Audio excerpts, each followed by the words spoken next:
Joining me today is Mr. Sridhar Vembu. He's a co-founder and chief scientist at Zoho. Sir, many thanks for speaking to PTI.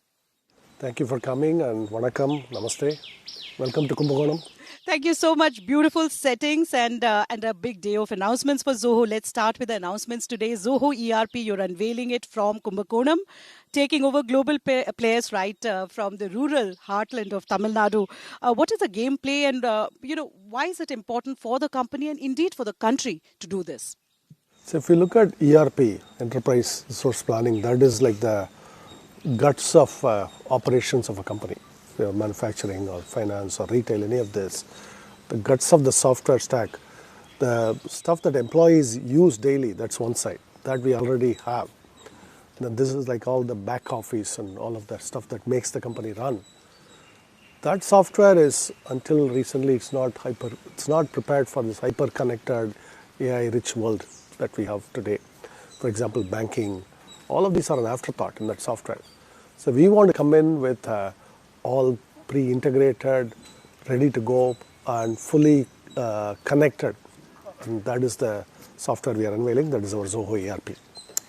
You know, the government has been talking about it. This whole Make in India movement goes for software as well. You got a great government cheering last year, great government support coming in, the minister taking the Zoho software, using it for his briefings, cabinet briefings, Minister Ashwini Vaishnav, of course, but support also came in from other ministers. When we look at Make in India initiative, how important would this be in that game plan? It's first level, all of this software is very critical piece of the operating software. And today we are in a world where I don't have to remind anyone, we need sovereignty of technology. It's absolutely vital. Because to be a sovereign nation means that you have control over the technology today. Because everything is now technology saturated world today.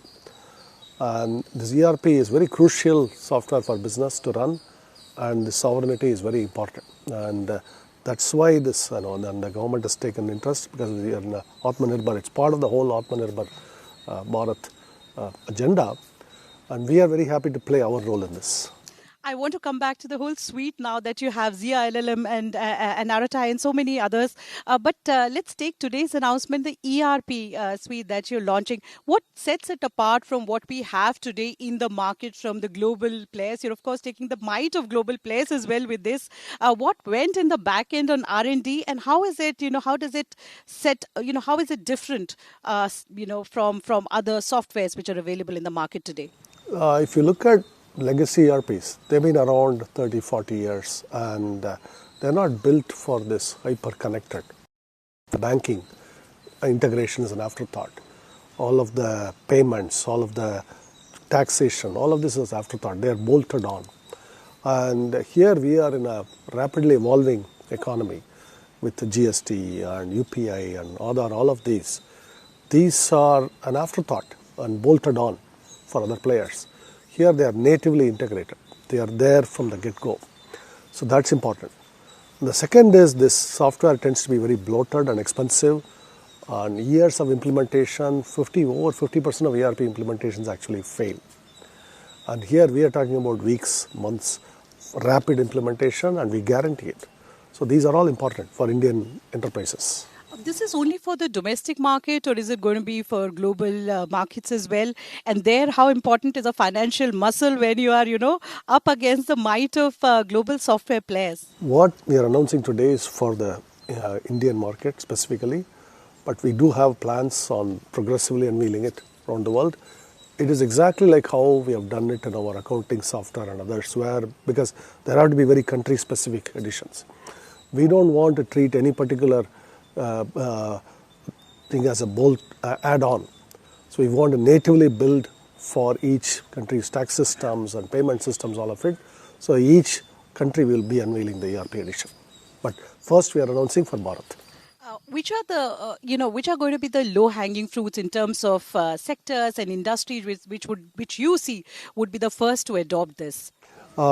It's pretty much all businesses, but manufacturing, retail, finance, all of these are targets, e-commerce, all of them. But we do have vertical additions also coming in this.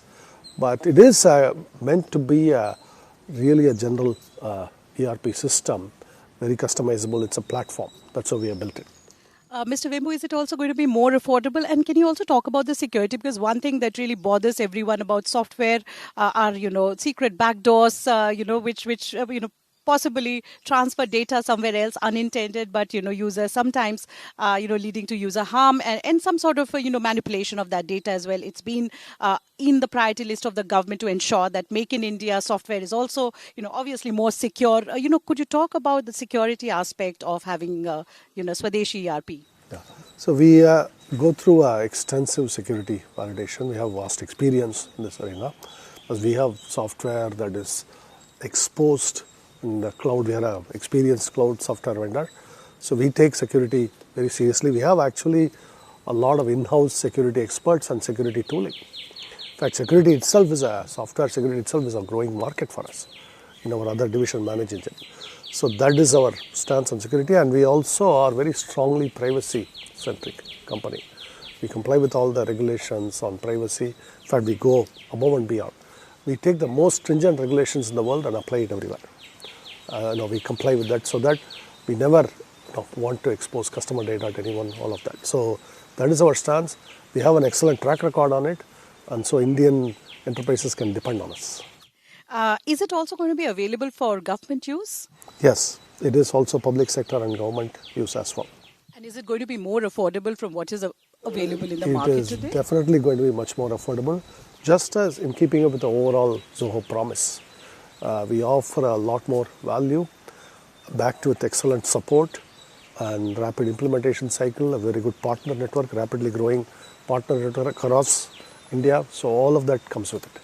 Let's look at some of the other things that you launched. You launched Zia LLM last time we met, Aratai after that. And of course, like I mentioned, government has been supporting the whole Make in India, and Zoho has been a prominent phase there. What is the update on some of these LLMs that you launched, or Aratai? How is the market adoption of that? Our LLMs are put to extensive use within the Zoho ecosystem. We always intended it as our own LLM for within product integration. It saves us money, it saves our customers money. These are custom trained models built from the ground up. So these are in production already. And we are enhancing it. For example, we are working on larger models, like 100 billion parameter models. Those also will go into production internally. That's on the LLM side. On Aratai, we are constantly updating it. Every week we have an update. In fact, you will see my social media thread, you will see those updates. In the next month, we have some big updates coming. For example, all the group chats will become end-to-end encrypted.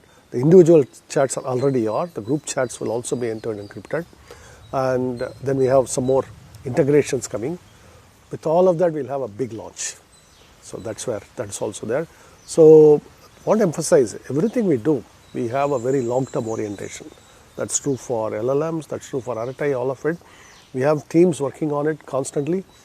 And even this ERP has been at least about 5 years in R&D. And it comes from our finance suite team, the Zoho books and payments, all of it. So they have vast experience. In fact, it's one of the largest and fastest growing customer base for us in that. We are bringing all of that experience, all the R&D into ERP right now. So people are very excited about, Zoho products now, and there's a prominence in the market. Does it help when you go to the customer or the client? Is there a recognition of the fact that Zoho is now, one of the prominent players when it comes to Make in India, and any plans to go public? So I can at least that as long as I was in charge, no. But even now, I think our stance is that no, we won't go public. We like this because we can plow a lot back into R&D. I'm Chief Scientist, and I'm mostly 70% of my effort is focused on R&D. But this is one of the maybe truly very R&D powered enterprise coming out of India. There will be a lot more. We need a lot more R&D powered enterprise coming out of India. The R&D model is that it's not extremely capital intensive to invest in R&D, but it's extremely patient intensive. You have to be very patient to do this. Like this ERP is 5 years in the making. And then before that, the whole finance suite was more than 15 years experience we have. So that's what it takes. And if you look at our long-term strategy as a company, we have an excellent growth engine now in all of this. We believe ERP also will be a major growth engine as we roll it out across other countries as well. So you think the R&D DNA, the ability to take those decisions, wait for the return on investment, is better when you're a privately held company than, Absolutely. And because we don't have to worry about quarter-to-quarter fluctuations, we don't have to, there is a lot of that short-termism that comes into this. And we are very happy to not have to be subject to that pressure.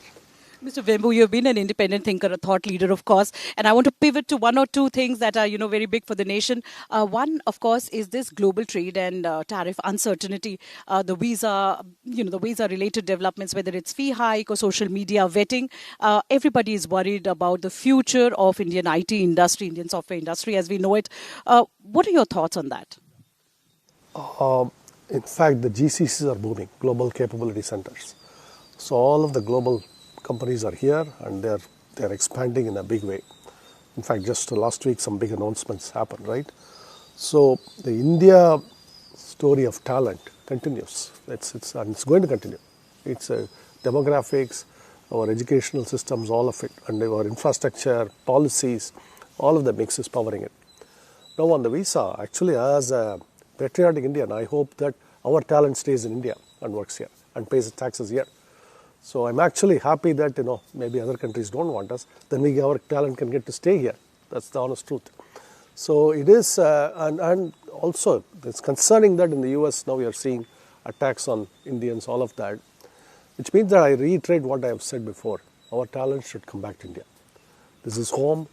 Your motherland is waiting for you. There's so much opportunity here. That said, we have, our biggest market today is the US, and there is also the fear of taxation, some outsourcing taxation through acts like HIRE, of course. There's just a buzz right now. We've not seen anything concrete on that. Does that worry you? You'll adapt. See, these are not, we are a nation, resilient nation. We have endured through a lot. We will adapt. There will be other doors that will open. So I'm confident that the talent pool is here to stay, and the talent pool even American companies need here. So, the India AI Impact Summit, the big one around the corner. How do you look at India's progress on AI so far, and what tangible outcomes would you be watching out from, when it comes to the AI Impact Summit that India will host? So what we need, if you look at the AI today, the big tech, the big LLMs dominate today. That's 3 or 4 well-known names. The Chinese are in the game from the open source, open weight model perspective, but if you look at the domination is from the big LLMs. I don't think we should take that head on right now, because this is a $50 billion, $100 billion game. Then the GPUs are in short supply, they are expensive, and the energy intensity of this, the power, this thing I've talked about in social media where electricity prices are going up rapidly in the US. I don't believe we should just simply emulate that right now. So sometimes, staying a little bit behind is a good idea in this. And having said that, there is a lot of R&D we are doing it in Zoho for much more energy efficient, whether it's focused smaller models or other approaches to AI. Let's be clear, there are other approaches to AI that don't involve this type of a large language model approach. Those all are promising, and we are taking some of those directions. We have to invest in that. We have to apply our brain power rather than energy that we are scarce of. So that's my idea. So not just emulating the large language model LLM route, but having the smaller tailor-made, maybe smaller models would be one of the things.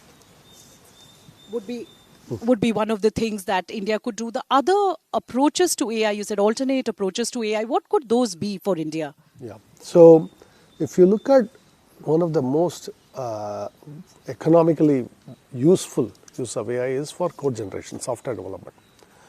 In that area, there are other approaches possible for software development that are a lot more energy efficient, code generation. That's something we are working on. This is a research area that's generally talked about a lot, but we need some critical breakthroughs that requires more of an R&D rather than GPUs. And that's where we are focused on. How do you look at AI regulations that India is bringing in, the AI watermarking, labeling of AI generated content? We absolutely need this because it can, with morphed images, all of that, it can cause a lot of damage to people. So we absolutely need this regulation, and I fully support this. Last few weeks, we also saw this very concerning trend about AI tools being used for digital undressing. And of course, the government clamped on that. It came out and warned Grok and X in very clear terms. Do you think there's a separate AI legislation that is required in a country like India? We definitely need, as I said, anything that violates someone's privacy or their attack on them, that has to be regulated. And this is, I think we are coming to terms with this now, and we will evolve. But ours is, we respond quickly to this. So that's what I like about this. So the budget wish list, the big thing on February 1, all eyes will be on Finance Minister Nirmala Sitharaman. What is IT industry, tech industry keen on, and what are the announcements that you would like to see, things that can actually help the industry and the country? We need to push our private sector to invest a lot more in R&D. That's my one-point agenda. More R&D, more R&D, more R&D. And what can be done in the budget to encourage that? Just like a CSR, every company has a CSR obligation. There could be an R&D spend that might be required. But at least companies of a certain size and above. Say, like if you are 1,000 crores or above, maybe there can be a percentage of your value addition. I won't say revenue, but value addition can be required to be spent on R&D, or some such thing might be useful. Assembly elections in Tamil Nadu, what are the big issues that people will be voting for? And what are the economic and social issues you think matters to voters the most? Well, I just hope all the young people, everyone goes out to vote. And other than that, I would stay away from saying anything about elections. Thank you. Right. What are Zoho's, coming back to Zoho, what are Zoho's expansion plans for this financial year? Yeah. And the next? Our rural expansion continues rapidly. We are doing a lot. We are right here in Kumbakonam. We have some big expansion plans here as part of the ERP and other offerings. Tenkasi, we have been expanding. In Tirunelveli, we have been expanding. In Madurai, we are expanding. In Palladam, in Coimbatore, we are expanding.